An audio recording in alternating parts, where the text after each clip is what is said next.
Hello, everyone, and welcome back into the GSMC Fantasy Sports Podcast, brought to you as always by the GSMC Sports Network. Like I said before the break, we're switching gears a little bit, concluding our positional ranking with the weekend for this fantasy football weekend, with my tight ends first, and then for my next segment, it will be my defenses and special teams units. But for the tight ends, this seems like a very simple week for the tight end position, I feel like. A lot of guys who I'm really excited to see in a lot of different situations.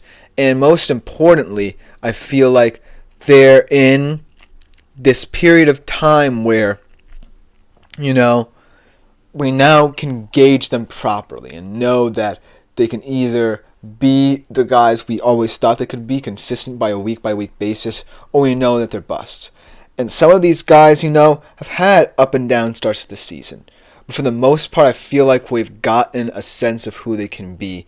And especially with the matchups that they're facing this week, are the four guys who I would say are pretty immediate starts. Without further ado, let's get into it. Let me know what you think in the comments of your own kind of personal tight end rankings for this week. But these are mine. Starting off with a guy who I feel like the Browns need to utilize a lot more than they have this season. And that is David Njoku going up against the Bengals. Yet again, a terrible defense. Yes, they played well against the Giants, but don't let that fool you. I still think there are a lot of deficiencies, a lot of things that this Cincinnati Bengals team needs to fix on the defensive side of the football. But the reason why I feel like David Njoku hasn't been getting a lot of respect in the fantasy realm is because of the fact you can't necessarily trust the Browns' offense. And the sad part of it is, Kevin Stefanski, I know he really trusts him as an offensive weapon. And now that Amari Cooper's gone, you need to trust him even more. But at the end of the day, I feel like last season, with an actual competent quarterback, you could get a lot more value out of David Njoku than with Deshaun Watson. And so, if there are no fundamental changes for the Browns offense outside of moving Amari Cooper and hoping that Deshaun Watson magically turns into his 2020 self, then I feel like you're always going to take a risk with David Njoku. But the reason why, in this game in particular, he can have a lot of upside is because of that Bengals defense. Now more than ever, as Andy said, Laporte is my tight end one this week. Minnesota really bad versus tight ends. We'll see, because the guy I'm going to talk about next is a guy you're very familiar with in terms of his play against the Vikings and because of your fandom as well, Mr. Andre. But for David Njoku, I feel like this Bengals defense really has been able to stop anyone. And not for nothing, I could have mentioned Nick Chubb potentially coming back for this offense this week and having an impact in the run game because the Bengals' run defense is also appalling. But David Njoku has to be the guy for the Browns' offense. He has to be the X factor if they want to have any modicum of success this season. So that's the reason why I feel like David Njoku could have a big game this week. It's just dependent on how the Browns' offense and how Kevin Stefanski utilizes him or respects him even. But then getting into who we were kind of alluding to when you referred to Minnesota struggles with tight ends going into this game against the Texans is Tucker Kraft, a guy who last week kind of had a down week, of course, but going up against the Texans, I feel like he's going to get back into the guy who is now becoming a hidden gem in fantasy. A lot of people probably were underestimating this Packers tight end room because of the fact they had a lot of receivers and the receiver depth was so impressive, as Andre already shouts out his man Tucker Kraft in the comments. I feel like, Kraft week in, week out is always going to be a difficult matchup no matter how all the Packers receivers play. Because at the end of the day, at least one or two of these Packers receivers are going to have a big game. But Tucker Kraft, you can't necessarily forget about him if you're an opposing defense. He's just a physical guy who can play in the open field, in the red zone, and is a matchup nightmare for any defense, especially for the Texans. Not for nothing, I like the Texans secondary. a lot. It's a young, scrappy secondary, pretty good in both man and zone coverage, but you can't really account for a guy like Tucker Kraft, especially if you're a little bit more zone heavy like the Texans have been becoming this season. So look for Kraft to be very exploitative this week in the way he runs his routes and the way I feel the Packers will utilize him. Even if he doesn't have that many catches or targets in this game, he's going to impact this game in some positive way. But I feel like he could be an immediate start because if the Texans forget about him, look out. So Tucker Kraft, take him in this matchup, even though it might be a weird one because of the Texans secondary. Then another one that I'm kind of mad that I have to mention here, but it is a matchup that I feel like Kyle Pitts can win going up against my Seattle Seahawks. And not for nothing, a lot of people will still kind of disrespect Kyle Pitts in fantasy because, yes, he was a high draft pick. Yes, everyone was thinking, well, even with a bad quarterback, why aren't you playing up to this lofty standard? I still feel like Kyle Pitts has had an impressive start to his career. And now with Kirk Cousins at the helm, he's going to have a lot more big games. Maybe not as big as other weapons in this Falcons offense because they have a lot of mouths to feed, and Kirk has been trying to do as good a job as anyone with all these weapons, and he's doing a pretty good job too. So kudos to Kirk Cousins for all that. But Kyle Pitts in this game, I feel like the main problem with the Seahawks defense is that all their coverages are very soft and lenient. I know that the run defense is going to get the most flack, but the secondary as well. There's a lot of gaps in how they run this defense. And yes, eventually, when with all these injuries that they have, when all those players come back, there might be a little bit more success for them.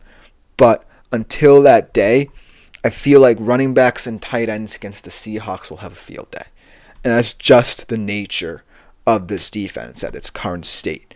Until, Mike McDonald gets all the pieces he needs and implements his schemes fully, I can't see a world where guys like Bijan and Pitts in this game will not succeed. So I really like this matchup for Kyle Pitts, as much as I hate to say it, for the Seahawks. As Peyton enters the chat, or Pate enters the chat, welcome, my man, how are you?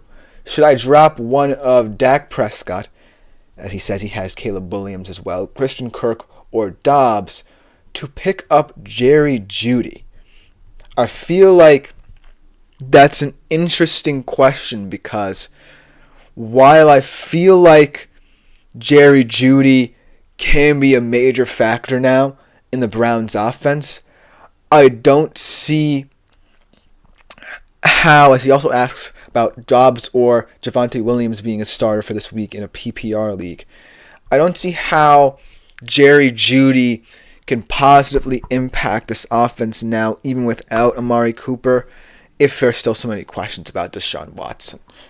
Until there's more consistency from the QB position in Cleveland, I can't put that much weight in any of the skill position players that they have at their disposal. Even a guy like Nick Chubb, who a lot of people could say could be the saving grace for them. I can't place weight on any of them. And not for nothing, all of these guys, even someone like Christian Kirk, who I've heavily criticized in this show before, are very valuable. I like Caleb. I like Dak, even though, he has been very problematic this season. And Dobbs is someone who, week by week, could be a surprise any given Sunday. So I feel like if you were to try and pick up Jeudy with either one of these players, maybe Dak could be the one. But I just don't see how Jerry Jeudy's value skyrockets if there's still questions about this Browns offense, and now maybe more so now that Amari Cooper is gone.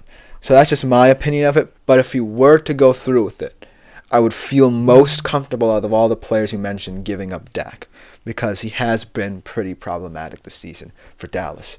In terms of your question about Dobbs or Devontae, I feel like this week both of them are in interesting matchups. But like I said, Javonte, especially in a PPR league this week, could have a unique opportunity to have a surprising game for everyone concerned. Even if you're not a heavy Broncos fan, or even if you're just a casual fantasy football player, Javonte Adams can do things in the passing game for Bo Nix that not a lot of running backs can do for guys like Bo Nix in this league. I think that a lot of what's going to happen tonight is going to stem from how well Javonte Williams translates into that receiving game. Because if, Bo Nix is erratic, he's going to need an outlet somewhere. And so if Javonte Williams can't be that guy tonight, then I really don't know how much value he's going to add in a PPR league going forward, because that's where most of his value stems from. But I still think that he adds a lot of value. Whereas Dobbs, like I said, he's a very volatile guy. As much as I love him, and I feel like he's one of the more underrated receivers in that room for Green Bay, I still think that week by week, I don't know if I've seen enough to fully trust him as someone I would start this week. So I will pick Javonte, and also for that potential trade for Jerry Jeudy, Dak will be the guy going forward. As Andre also mentioned, it's a terrible offer. Some guy offered me Justin Jefferson and Goddard for Garrett Wilson, Brian Thomas, and Laporta. It's not the worst offer, but I do feel like losing Laporta in it, then I feel like would be highly detrimental to your team. But then again, as Pate says, thank you, you're awesome. Thank you, my man. But going back to Andre's thing, I think that it still is an interesting trade because I like Jefferson a lot. He's a superstar receiver. And Goddard, not for nothing, when he's healthy, has been perhaps one of the best offensive weapons for Philly this season. So it's really about how you feel about Garrett Wilson and Brian Thomas going forward and how much value they have to your team. But it's not the worst trade, but it is teetering towards pretty bad because of Laporta being in it.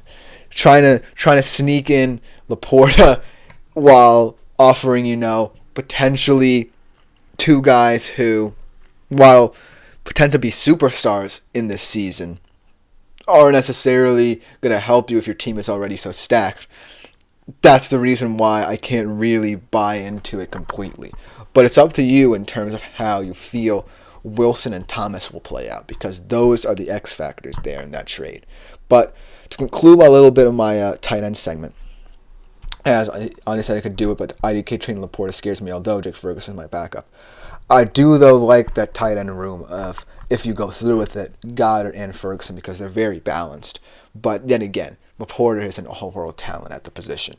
No matter what's going on with that Detroit Lions offense, he just adds so much value to a fantasy team. But I do want to get to my last tight end here with Travis Kelce versus the 49ers. Travis Kelce, much like Sam Laporta, is still someone I have a lot of trust in my fantasy team, even though this year has been very shaky for him to start off. But then again, I look at the Chiefs and I look at the opportunities he has, and I feel like Travis Kelce doesn't necessarily need to be an all-world tight end. He just needs to be a competent security blanket for Patrick Mahomes if things go awry, and let these receivers grow, let these receivers do their thing, and this Chiefs defense will be fine. And this Chiefs offense will be fine, rather. And going against the 49ers, it's not as threatening of a game as I think it would be. But I do think that Travis Kelce with the job done. Before we go take a quick break, though, I do want to address this final comment by Andre here. Here's my lineup with Jefferson. It'll be Josh Allen, Derrick Henry, K9, Jamar Chase, Jefferson, Josh Downs, Chris Olave, Jake Ferguson, and Mason on my flex. Should I do it? I feel like that would be a fantastic team. I see no reason as to why you shouldn't do it. But then again, it's all about Garrett Wilson and Brian Thomas. That's all I can say.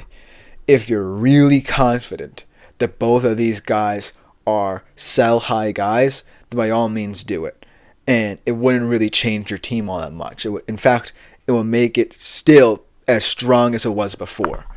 But then again, I can't see a world in which you give up Laporta with it. So if you try and take away Laporta, negotiate that way, I still think you'll be able to get the trade through, and your team would still be good and wouldn't suffer from it either way. So as long as you feel like giving up Laporta along with those two guys that I think should be sold high at this point, then I don't see why not. This trade certainly feels like one that you definitely should win going forward because it doesn't necessarily hurt your team, but it's all about those two players in that trade. That's all I have to say. But we do have to take a quick break. When we come back on the other side, I conclude my positional rankings with my defenses and special teams. We'll be right back after this short break.